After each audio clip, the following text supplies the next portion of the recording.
Brian, the Russians do not want us to broadcast on YouTube. They are attacking us. They hate free speech. They do not want us to share our Masters Millie Maker plays. What's going on? Not much. I'm scrambling here. I know you said your computer crashed right before the show. Computer crashed. Now I'm trying to put the Periscope link in YouTube.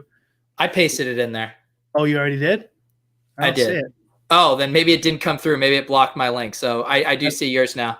Yeah, let's hopefully that works. Yeah. So we don't. Oh, go ahead. We could just post. We'll just post to the YouTube later, I guess, and then do Periscope for now. Yeah, I've been seriously so close to ditching Periscope, and now I'm back, baby, with my tail between my legs. Yeah, perfect timing, huh? That's right. We have a good show tonight. Matt Jones from RotoViz is going to be joining us here in about 15 minutes. We are talking Masters tonight. You know, the past few weeks we've been talking, Osimo Dupe Challenge. We've been talking sports gambling and election, and people said we need Masters talk. And I'll admit it, man. I've been out of the golf streets. I've caught in the fever the past few days. Like I'm jacked up for the Masters now. Yeah, Masters is fun. It's always big money. And this year we got the Bryson show. We'll see how that works, how that's going to play out. But everyone seems to be giving their take on DeChambeau. League of Legends is back in the lobby, and we're talking Masters. Remember where you came from. The originals know that this show was built on a bedrock of League of Legends and esports, hundreds of shows under our belt. Have we forgotten who we are at the end of the day, Brian? I have. We don't fight toxicity as much as we used to. What kind of YouTube is down. We're rocking it on Periscope. If it is down, Brian will upload the video later to YouTube whenever it comes back. But for now, we are Periscope exclusive. Brian, what kind of action are you getting down for the Masters? Are you in the outright streets, the head-to-head markets? I did a couple of them, but I didn't do like my own private model to like who I think will win. I just used the actual Vegas odds to do my DFS stuff this week, so I didn't do too much. Who did I bet? I bet Matsuyama at, I don't remember, 3,100. Okay. Benny Ann at a long shot odds. I think that's it. I can't remember, honestly. I didn't do any of the favorites. What about you?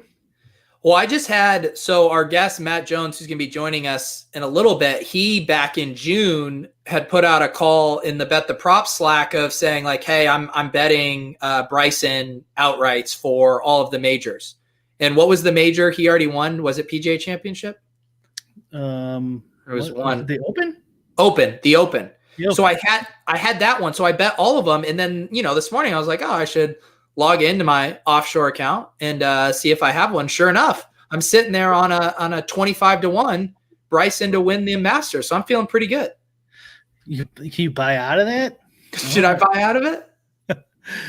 This is one of the weirdest odds setup that I've seen in PGA, maybe ever, where the head-to-head markets and the peer-to-peer markets and the odds are kind of all over the place for one of the most liquid golf tournaments, the tons of money bet all year, the Masters.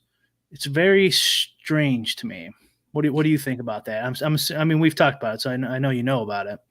Yeah, I mean, again, I don't know anything about golf, but the whole Bryson thing in general seems weird for where the narratives are at, where people think that he could just run away with this contest based on him basically playing a different game than everyone else. And yet at the same time, it doesn't seem to be reflected in the DFS ownership, in the head-to-head betting markets. He's not an outsized favorite in the outrights. So I'm confused by these narratives and then the markets that I'm seeing. It doesn't make any sense. So I took a shot of like explaining it to you like a couple days ago, right? Where I said my guess is the chatter's on Bryson, right? So they're one-way markets to win. So you can't hit the other side to bring it down. So that's why he's up there. And then I figured the bookmaker markets are moved by Rufus Peabody, and I know he loves John Rahm, etc. So like maybe he didn't like Bryson, and that's why the head-to-head markets there were different. And so like I listened to his Bet the Process show yesterday, and that's not what happened. Like he's not super high on Rahm, and he's not super high on Bryson either. But I don't know. I don't get it.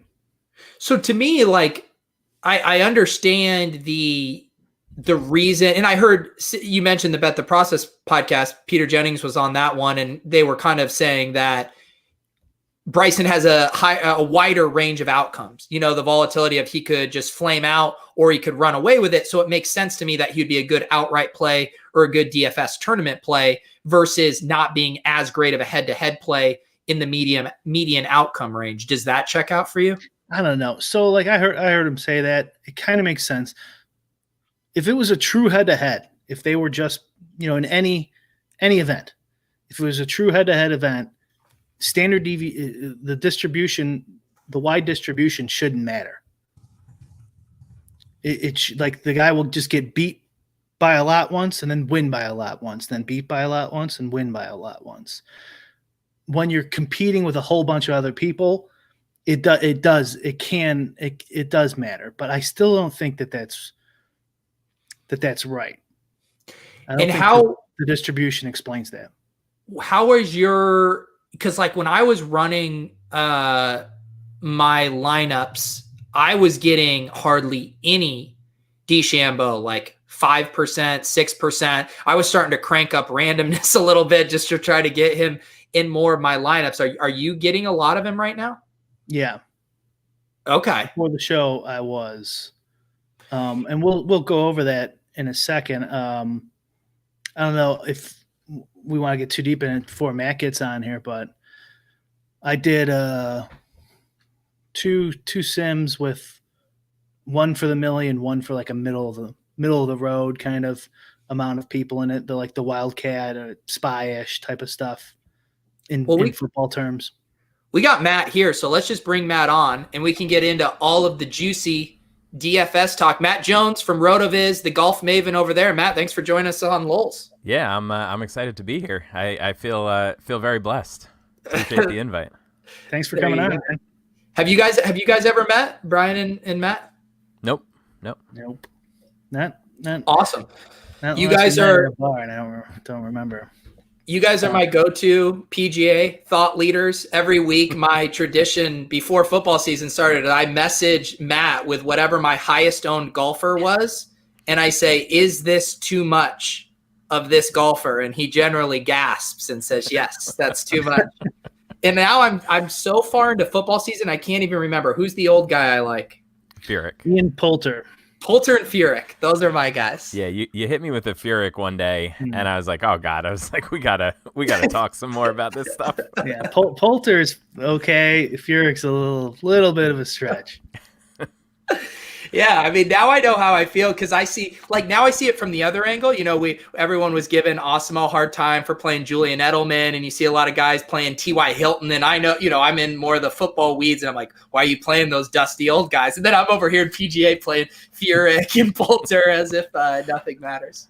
I mean, to be fair, the age curve is a little different in golf than for NFL wide receivers. Yeah. So we were just talking right before you came on. I mean, it does seem like Bryson is the big riddle we're trying to figure out, kind of like the discrepancy in the betting markets, the ownership, all of that. I was looking at our ownership projections. I have like Osmo's, RG's, and Brian's, and Brian is much higher than those guys. Like, where are you at right now on Bryson as far as like in a vacuum, and also where you project him to be in DFS this week? I'm having a hard time just like modeling him properly based on like how his game has sort of changed. just from like what is he actually going to do in this tournament perspective. I have him around 17% ownership, projected ownership right now. And I don't know if that's like 10% too low or 10% too high, to be totally honest. I don't think a whole lot will surprise me at this point. The markets are all weird. Everybody's talking about him, and usually that means ownership, but like there's definitely split sentiment on him in general. So I'm playing a lot of him, but that's just because he seems like he's going to be a little on the lower owned side for the top end guys. Brian, are you leaning? I think you're safe with 10 under. I don't think he's going to be 7% owned. I'll take the over on that one.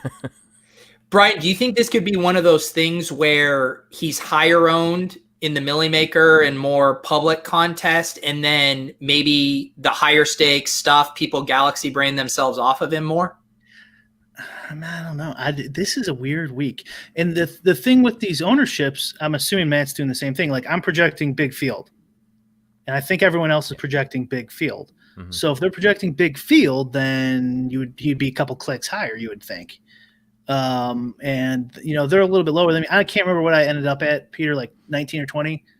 Yeah, you have him at 20.5. RG had him at 17. Osmo has him at 11.6. And Matt, you said you were right there at 17. Yeah, I'm at a little under 17. I would definitely take the over 11, I think. Yeah, I'd take over 11. He is 11.4, right? He's 11,400, I think. 11.2. 11.2. Okay. I mean, it's tough to get guys in there in a 93-man field or whatever we're finishing up at here. Maybe I'm a couple clicks high. I don't know. I'm going to stick with it at 20. But these markets are all over the place. I wonder if this is it shows that you can beat PGA sports betting because they're not super efficient. And like this is kind of like a Super Bowl event where the markets are so liquid that they have some off lines and they just don't care because they're just trying to get their margins right. The sports books. I wonder if that's what's going on here. It's unlikely, but I don't know. Something's weird. So like I'm doing a little more art than science than I'm comfortable with this week. So I am manually adjusting these guys a little bit to kind of compensate for what these markets are looking like. Where I never, Peter, I never do anything like that, but I'm bringing them in a little closer. Well, I'm doing the same thing because I ran mine and I was getting no Bryson. I was like, let's crank up the randomness here. I got to get some Bryson in these lineups, which I know that's bad. I think one discrepancy might be like in the outright markets, isn't Bryson how many guys are around him in the outright markets are very comparable? Because I'm looking at Osmo's win. What were you going to say? Just Dustin. Yeah. Just Dustin, because like for some reason in Osmo's model, like his win percentage for Dustin Johnson is 7.08, John Rahm 6.79, Justin Thomas 6.28, and then Bryson's down there fourth at 5.33. What do his projected round scores look like though? I haven't seen those. They're right next to it. They're in the same page, just like a few over. I think whatever I pulled into my spreadsheet, I don't have that. He has the lowest per round score too. It's weird. The last I looked at it. Paul is shook that Brian is hand building ownership projections. No. The ownership percentages I left as is. I didn't adjust them at all. Just my personal projections for my sim. So let me ask you, Matt. So I'm looking here at my average ownership across those three. Bryson DeChambeau is coming in as the 13th highest owned. Like, is he just not an out of the world smash if that is what he comes in at? Yeah, I mean, I wrote it in my article this week. Like the lower his projected ownership is, the higher exposure I'm gonna have to him this week. I get that there's all this hype around him, and like I think there's a reasonable chance that Dustin Johnson just completely like runs away and beats everybody this week. Because he's chalk, and that's just like how these things are gonna end up working for us. But I guess it's the price that are scaring some people off, but I have a hard time envisioning a scenario where he's not at least like, top 5 and in the hunt on Sunday. Yeah. If Peter can make Patrick Laird like 38% owned last year, it's like 3.4, but yes. Not this last week, but last year. Then a DFS chatter can move the markets a couple clicks. Yeah, it does seem like that's where it's going. It's just crazy how much kind of discrepancy there is. Matt, I wanted to ask you too about, you had done some of this research here, and kind of one of your conclusions was just how, in general, in the larger sample, the DFS community has been bad at identifying the chalk in the top range, which kind of led you to the conclusion of just fading chalk there when it's really popular at the top end. Is that where you're at right now with these top guys of fading the chalkier ones? Yeah, that's usually how I approach it, especially when there's like actual top flight talent at the top of the salary scale. In some weeks, like the Puerto Rico Open or whatever, where it's like a $12,000 Matt Kuchar and nobody else in the top 50, it's a different conversation. But historically, and it makes sense, right? Like, historically, all of these guys are extremely good golfers, and unless there's a real injury concern or something weird, there's really no reason for one of them to just be completely lapping the field in ownership compared to other guys above 9,500 or 10K or whatever you want to make the cutoff there. So I typically just try and target those lower owned guys. If you look at if you convert the odds to probabilities this week, and adjust for VIG, you're talking like a point more, maybe 2 difference between, depending on where you're getting your numbers from, win probability increase. Right. It's not huge. I've told this story before though. Matt's Puerto Rico Matt Kuchar example reminds me of Dustin Johnson 2 years ago, maybe 3 at this point, was 50% owned projected. So I faded him, and it was one of those Puerto Rico fields where it was Dustin Johnson and nobody else. So I completely faded him. I think he ended up winning by 14 strokes. I'm like, half the field took him. These fools. Yeah. And I think there's some crossover there as well with the head-to-head markets. When I admittedly since the restart haven't been as diligent in tracking every single head-to-head, but over the past couple of years, just blindly taking the plus odds when they're both guys in the head-to-head are in the top 10 is a fine strategy. There's not really, like I said, there's not enough of a difference between these guys unless there's a real concern of something weird happening to really justify getting somebody at plus 130 or plus 125 and they're both in the top 10. It's silly. Have you so Matt puts out stuff on RotoViz, and then are you putting out a card on Bet the Prop? Have you done a head-to-head card this week? Yeah, I played a few. I'm still looking around. I had a few on Bet Online. Yeah. And so I guess the other question from DFS for me, one of the reasons I enjoyed playing PGA DFS as someone who doesn't know anything is I don't have to stress about all the correlations and the other things involved with the lineup. I've seen a few things. I saw someone in our chat earlier saying bombers correlation here. The guys that are bombers can play this course far. And then also I know we have a little bit of weather on Thursday morning. I was reading Kevin Roth over at RotoGrinder said it is going to be a little rainier and wet in the early tee times. Are you guys factoring in any of these conversations as far as stacking or correlation, or are you just letting it rip? Let's go Matt first. Matt, go ahead. I'm personally, I don't see enough of a difference that I'm super confident that it's going to turn into a wave advantage, in totality. So it has to be pretty significant wind for me to usually do that. The rain in general is just going to, be even more of an advantage for the guys who drive it further, because some of the drives aren't going to roll out as much. Like some of these poor short hitters and these old guys are just going to have no shot if the ball's getting stuck in the fairway. But supposedly they have, they have contingencies for these things. So I don't think it's going to be as bad as, or bad enough to warrant like a complete fade of a wave or something like that. Brian, what do you think of that chat about a bomber's correlation on this course? Is there anything there, or is that a little thin? I didn't think of that. That's interesting. But I am doing this. I'm doing the same thing, which is I'm not adjusting at all.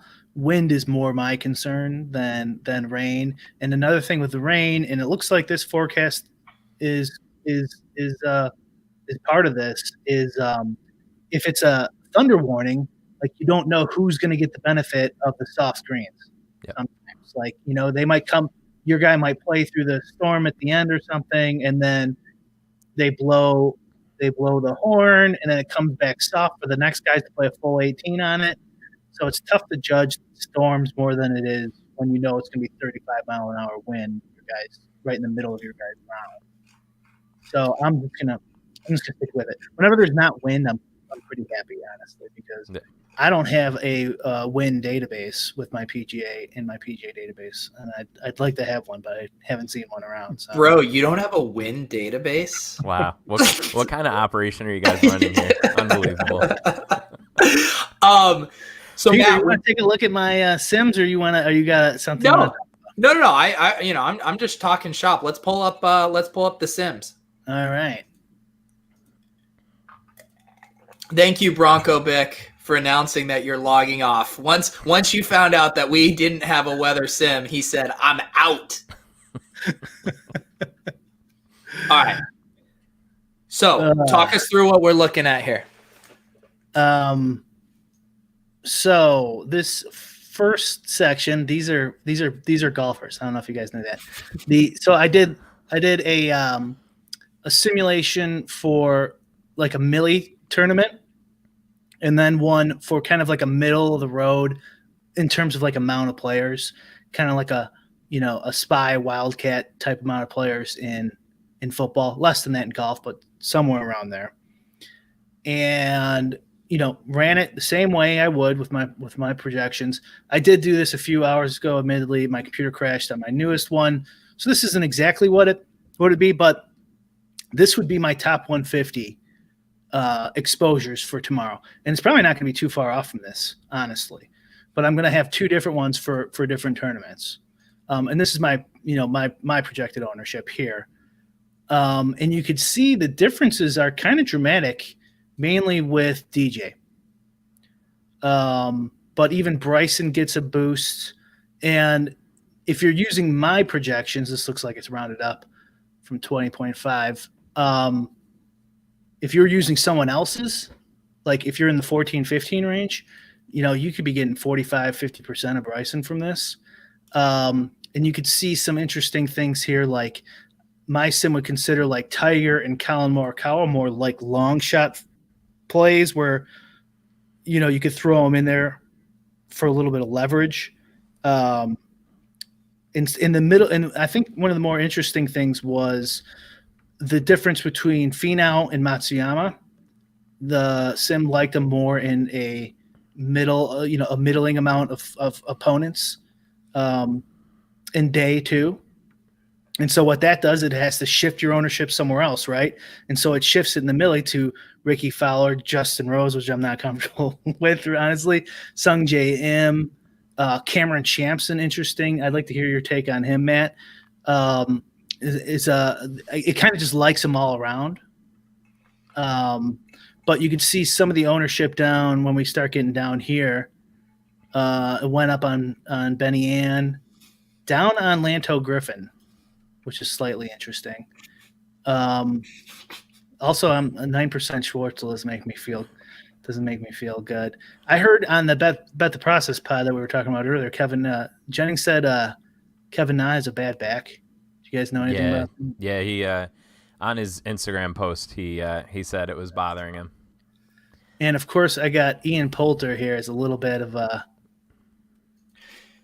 nice Millie play there, Peter. There you go. I want you to articulate, though, just so I know a lot of this is happening on the back end, but similar question to Matt here. What are the factors that are making one player a better projection for the lotto versus the smaller field here? I mean, I don't know how to answer that really. Like it's like basically ROI. What does better in which tournament? These lineups construction. So and yeah, remember this is taken into like lineup construction, not just player. So it matters, with the other pieces too. And so people, you've simmed, like you've run, what is it, like 10,000 sims on how the Millie Maker plays out? Is that what this is reflecting? Yeah.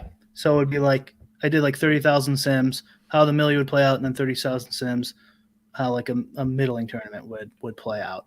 And then what are my top 150? And then here's my ownership exposures from my 150 that I would enter in those tournaments. Gotcha. And Matt, yeah, I know Brian mentioned what you thought about Cameron Champ. Any things jump out for you there looking at kind of the discrepancies across those different tournaments? I mean, I in theory, right, like Champ should fit well. Before Bryson started having 8 protein shakes a day, Champ was the ultimate driver of the golf ball, right? And not to go to watch the tape on you guys, but I saw him at Bethpage last year, and I have to say it's probably the loudest noise I've ever heard a driver make hitting a golf ball. His swing is just out of control. He played well the last time we saw him. I think he finished in the top 10 at the Zozo. But I mean, he's just all over the place. Like there are not there's not a lot to hang your hat on there. I have him a little bit about a quarter stroke below average for the field per round. So he didn't really pop in anything for me personally, but there's definitely fit there. And if he putts, then he's definitely going to have some short clubs into greens. So theoretically, he could do well. Do you guys have any thoughts this week? I feel like one of the main questions that always comes up for golf is the studs and duds lineup versus the balanced approach. Obviously, we have 4 or 5 guys up here at the top that are pretty pricey with good win odds. Brian, have you in the lineups you've run noticed an overarching pattern for the type of construction? Well, and based on this, I mean, I don't I've told you before, I don't do the studs and duds thing. Like whatever happens. But if you're going to get a lot of Bryson, you're going to get a lot of studs and duds lineups because you have to pay 11-2 for him. And if you get a lot more Dustin, you're going to be a little more middle of the road because he's 10K. He's slightly underpriced compared to his odds, and so you got more cap room. I mean, that's why I mean I'm higher than everyone else. It looks like on my Dustin projected ownership. I don't know though. I think he's going to be pretty high owned. Not that much higher. Like everyone else is at whatever. What are they at 28 or something? Osmo's at 29.5. RG was lower at 23.9. You had it at 33.3. What are you at, Matt? Yeah, I have 32. So yeah, you guys are more in lockstep. Yeah. What about you, Matt? I heard you talking about on your solo pod today that it's definitely a week where you need 6 of 6 to get through here. And anything jumping out for you for that kind of construction and what was popping in your optimals? No, I mean, I think you just this field in general obviously has a ton of guys in the very, very bottom of the range that really theoretically have no shot at doing much of anything. And then you just have to decide if you want 2 of the top 5 guys or not. Right. And I think a lot of weeks there's there's a good argument to be made to say like just fade like the top 3 most expensive guys and go a little bit more balanced. Personally, for me, most of my lineups include Munoz at 6,700, so I had a little bit of extra spending. So I tried to get 2 of the top 5 guys in most of my lineups. So here's one for you. And again, I don't even know the difference of these guys. I couldn't point them out of a police lineup or whatever. But Sebastian Munoz and Francisco Molinari. Molinari's projecting for more and going to have less ownership. He's looking to me like one of the better values. Tell me why I'm a donk for having more Molinari than Munoz. I'm going to play them both. Both? Okay. Yeah, I mean, what's the anti-case against Molinari? Again, I know nothing about him. I mean, he played well last week, but really over the past year or so, like he's just been a dumpster fire. I mean, I don't know. It's really hard for me to get there with him. I won't be playing. I don't think any of them. I made 80 lineups. And I don't think I have a share of him, but now that Brian said that, I might have to. He had that collapse against Tiger last year. Right. Yeah. That was basically the last time that he was really involved in anything worldwide. Maybe he had a run at the Open last year, but other than that, there's been a whole lot of grossness with him.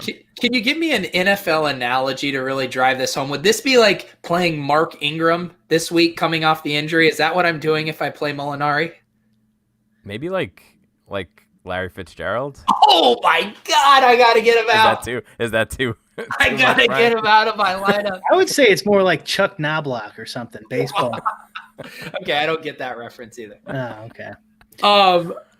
Here's another one for you that I think is interesting because he does seem like he's going to project for a lot of ownership, but he also seems like one of the better value plays. What do you guys think about Kokrak?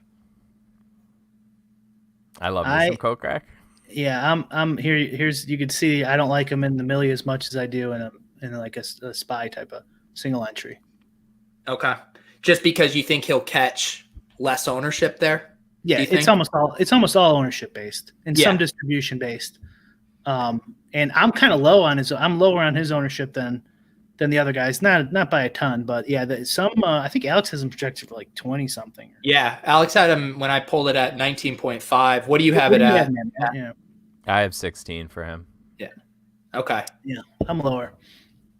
I should put in a plug for both of these so you can get Matt's DFS ownership over at RotoViz, and Brian has his up on his site, brick75.com. You just give him his email. He will send you lots of spam trying to sell you supplements, and in return, you can access his PGA ownership. You don't have to give me your email. You just have to log in.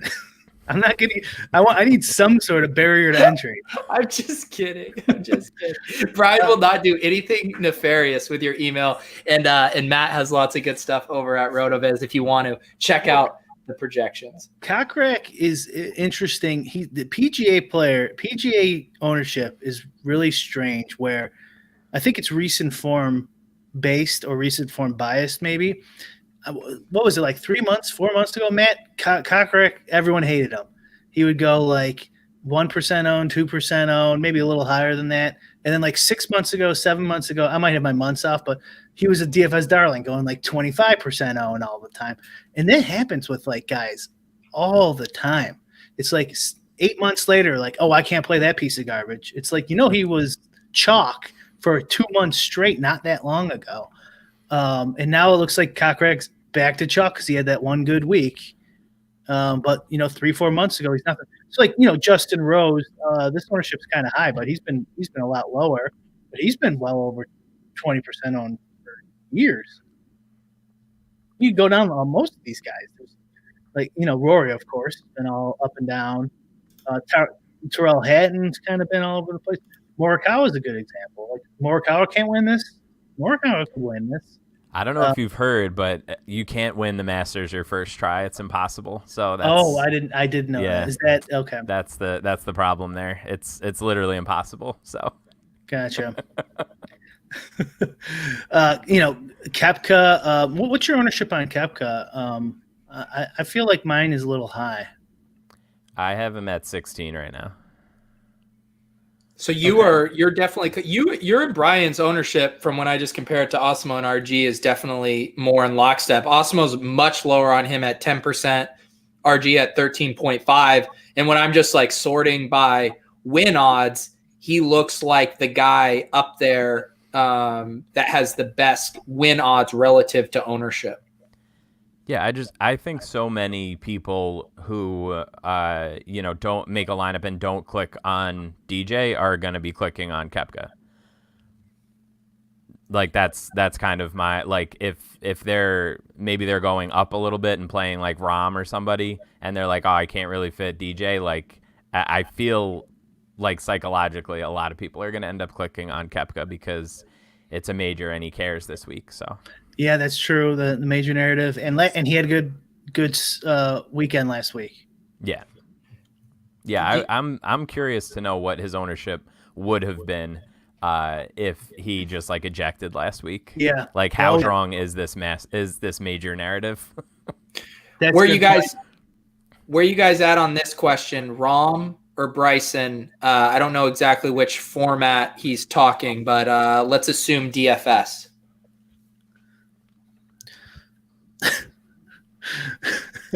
I mean, you could see my exposures here. They might change slightly. He's got some weird odds out there too with the head-to-heads, and Rufus Peabody said on his podcast he's got him listed as 20th best this week, which for him is surprising since he loves him so much. So I have my rankings on the last 18 months. I have, without being course fit, just in general, I have Rahm as the best golfer over the last 18 months. And Rory as the second best, if I remember correctly. That doesn't mean that he's perfect fit for this course or anything like that. But, yeah, I love Rahm, but these odds this week are weird, which is why my Millie exposure here I'm kind of happy with. Just because it feels like no one really knows with this group here. With DJ above, I would say. Bryson, Thomas, Rahm, McIlroy, Johnson. So like if you could fade 33% of the field, that could help you quite a bit if Dustin implodes, which is possible, even though he's been playing well. Yeah, I mean he has 80s in his bag, so yeah, exactly. Where are you at on that one, Matt? Just from for DFS purposes, I think their ownership will probably be actually no, Rahm will be higher owned. So just for that reason, I think you can probably find the $700 and just play Bryson. Yeah. That's why I'm so confused. Everyone's talking about Bryson, but all these other guys are going to be higher owned. Like it's not like the $700 is that meaningful, right? Yeah, it's weird. I mean, even just looking at Bryson's head-to-head odds, like for some reason he's plus 121 against Xander, but he's a minus 130 favorite against DJ. Like, I'm just very confused about all of this. I have no idea. It seems like there's just like a monkey crashing symbols together in the odd maker's office or whatever. Like, there's no rhyme or reason for any of this. Like, Rory's a minus 150 favorite over Bryson. I don't know. I might just bet every Bryson head to head and just take him and let Jesus take the wheel. Jesus just hitting the what? So give us the narrative, because like I'm very on the outside with this golf stuff, but the narrative is that he is going to be able to take angles and lines that no one else is physically capable of taking, and if he executes those relatively successful, he will have an outsized advantage on what anyone else can do. Is that correct? Yeah. Except this guy. Cameron Champ. But then I heard CSU say Cameron Champ hits the ball too low. Yeah, I was gonna say you got to get the apex height there, because Champ will, if Champ takes the same lines that Bryson is trying to take, he's going to be 2/3 of the way up a pine tree, whereas Bryson's gonna be going over it. You still Champ hit it higher. Okay. So what do you guys? So I was looking. So I did a set of lineups, and then I was like, I don't have enough Bryson. Let me boost the randomness and get some more Bryson in there. And then because I don't know anything, the lineups that I loved was when I was getting in like Bryson and Rahm, Bryson and Rory with like a double stud, and then a couple mid sevens and a couple sixes. Where are you guys at about where your lineups are looking? I know we talked a little bit about the studs and duds, but do you think that's a plausible line to take to try to get two of those top 5, top 6 guys in there? Sure. Yeah, I don't want to hit it. Well, like you don't. This is also a short field. Yeah. Matt touched on it earlier. So we got all these guys are dead, right? Essentially. Yeah. I mean, Langer might make the cut. Couples has maybe 15% chance making the cut or something like that. And then you got your some of your foreign players and your PGA long-time tour guys. Yeah, I guess. But look at, you only got 55, 60 players. There's not a whole lot of players. So they're gonna get through. You know what I mean? Some of these guys, they have to 50 plus ties has to make it through. And you only got about 60 realistic options to choose from. So it's kind of like a no-cut event. Not really, but kind of. So that changes things. When if it was like a no-cut, you can get lucky on these 6,700 guys way more easily than you could in a full field. Matt, are you hand building for the Masters, or are you an opto bro for this one? I am. I unfortunately I go over to the dark side for PGA when I'm making these lineups. I use the optimizer that we have over at Rotoviz. Yeah. There you go. And what is the texture of the top lineups it's spitting out for you?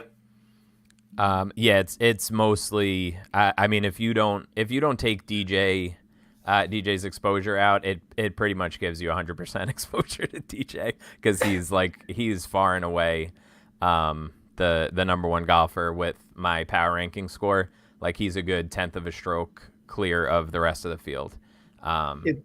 With Rahm and then Webb. If I ran mine in an optimizer with no adjustments, I'd get a ton of DJ too. Ton of it. I think that's what happened when I ran it.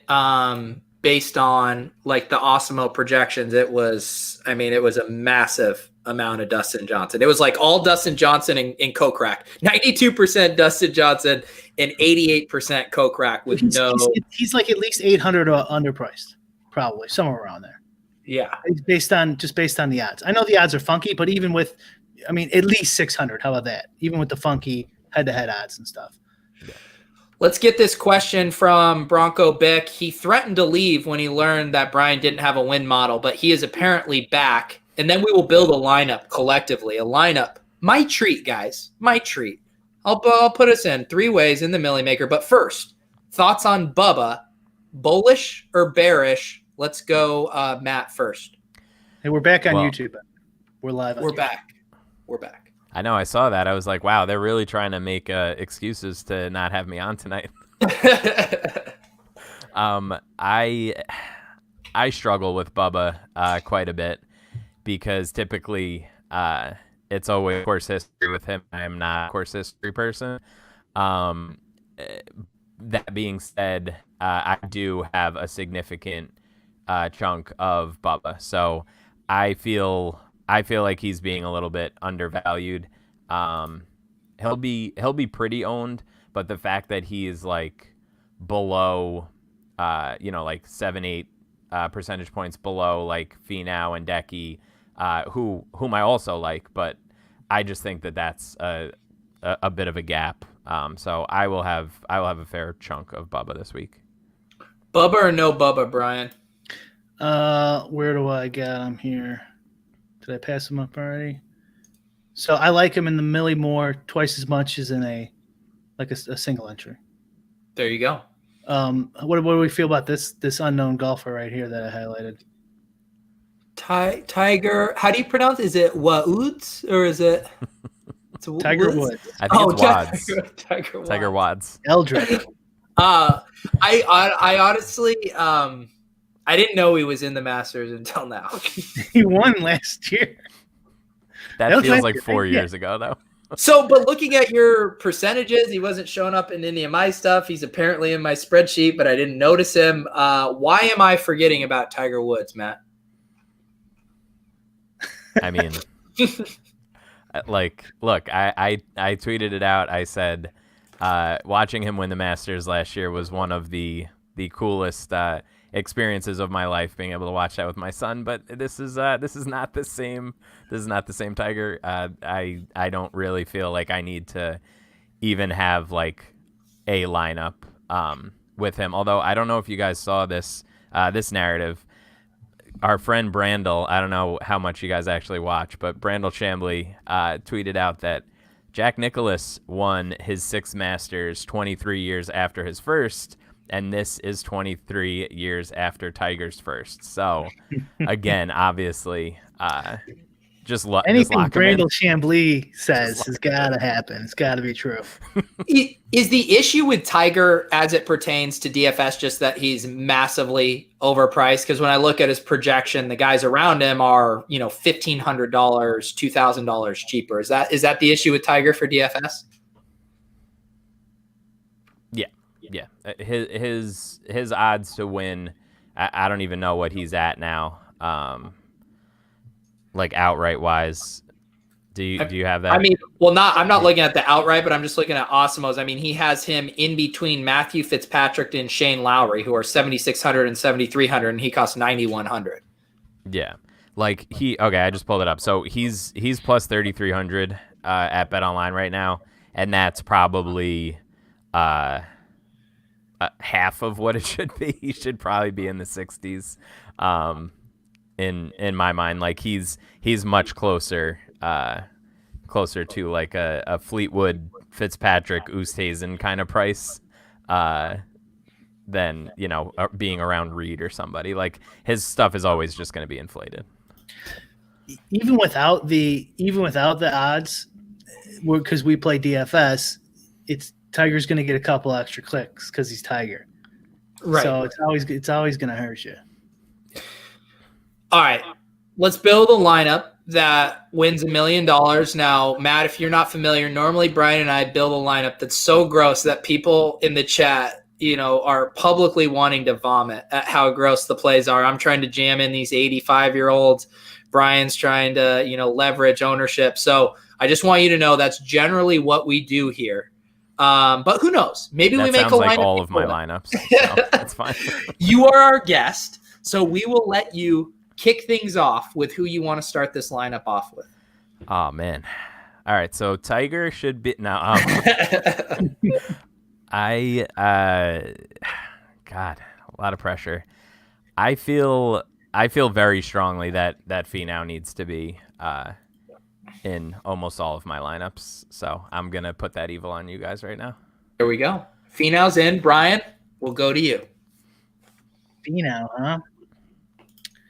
All right. How about what are we playing here? The Millie? This is the Millie. The Millie. This is on me. We will split the winnings three ways. Why don't you do the other Millie and then let it be on you as well? The 45. Oh, the 40. Yeah. You know what? The season's going decently, not that decent. All right. How about? Oh God, I hate myself every time I pick these guys. Do it. Ricky Fowler. Oh wow! What do you got? I wish I had a tape. These aren't supposed to be pretty lineups, Matt. All right. Look, someone has to come in and save us some money. Some of us have to play Larry Fitzgerald. Oh no! Get in the lineup, Molinari. Let's go. I actually like that one. That's not good. We both agree. There's no way he can Matt's do well. shaking his head. He hates it. This is the goal: is for all of us to hate each other's picks.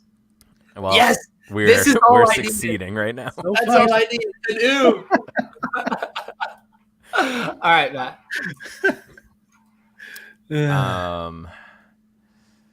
We didn't get to talk about him yet, but what are your guys' thoughts on Scheffler? Literally, have Scheffler none. guy. Oh, I wonder Scotty? what you have, Brian. Yeah, I have it 7 for the Millie, 6 for the Spy, 12% owned. So just slightly under the field. But I'll be playing. He'll be in enough lineups. What's your exposure looking like for him? I'm probably gonna be around 25% ish. Oh, okay. I have him in my sim. I have him in the top 5, just over 11% of the time. So, I'm pretty high on him. I mean, he is a young stud. I have Brian, him better in my overall rankings than I do this week. So, Brian, could you pick a golfer that costs 7,400 or under? sure. Scroll down, could you, to the 7,400 range? All right, where am I starting here? I can't take Sanjay M, huh? Oh yeah, we just had Anthony in the chat here. Did Sungjae forget how to play golf once NFL started? Can't figure out why he's so low. Yeah, he's actually a huge DFS grinder. He's been really immersed in that, and his game has just fallen off since NFL started. He can't. He plays so much golf. He doesn't have time to do anything else. Much less DFS. I would take him though if we could fit him with your next guy. But if not, I'll take 74 starting at answer. Oh God, I got someone you guys will hate for sure. As long as I can make this next pick, it's really hard for me to hate it. Shane Lowry. Let's do it. He was one of the guys that was popping for me. Oh, that's so funny. It leaves us exactly 11-3. You know who fits? Bryson, baby. Matt, how much on a scale of 1 to I want to throw up, what does this lineup make you feel? I mean, yeah, I'm having a hard time with Molinari and Lowry in the same lineup.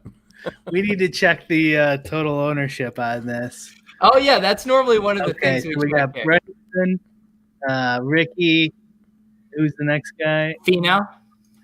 Bryson. Oh, we're pretty fairly high on. Really? Are we chalk donkeys right Who's now? after Ricky? Scheffler.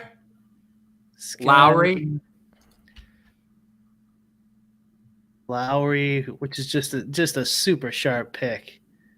And then Molinari, the kind of pick that I got that at 78% total ownership.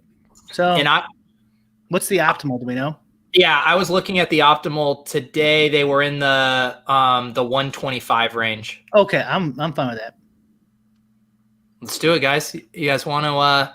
So this is the thing we do. So we do get the Tournament of Champions entry, which is you go to Tampa Bay. We have had to make this deal with our guests before. Matt, are you okay with the cot in Tampa? Totally fine. Yep. Okay. All right. Just making sure. And sometimes the hotels, they won't have it. I mean, I'll might bring just a sleeping bag. It's fine. Okay. We might have to get extra bedding and stuff, but we'll make it work. Matt, let the people know that you came out of golf hibernation for the Masters, right? You haven't been grinding the smaller contests here. Yeah, I've been playing personally, but not doing the content. We've been updating the optimizer and everything, and running the models and doing all the sims. So, yeah, I'm pumped. It's just dad life and teacher life. Doing that extra show every week is a little much in the fall for the Vivint Houston Open or whatever. And you mentioned you had placed a few bets. Do you want to break behind the paywall and give people a bet you like in the head-to-head markets or outrights? Yeah, I mean we mentioned Na is already complaining about his back, so I'm fading him. I got him. I got Benny on over him. at -110 on BetOnline, and then I'm also fading Jimmy Walker pretty much anywhere they allow me to. So, is it true that you were knocking on your next door neighbors and saying, "Hey, would you like to bet on Jimmy Walker because I want the other side"? Yeah, and then his neighbor goes, "He had Lyme disease," and he shuts the door on you. So it's a great neighborhood. Brian, any brick moonshots you want to call here? Well, I'm on the Benny Hinn train too with Matt. And who was the other one I said earlier? You know who I might throw a little penny on here? It looks like PointBet's got the best odds. Now I've been churching them up, a little Cameron Champ. Little Cameron. Let me throw in a little nibble.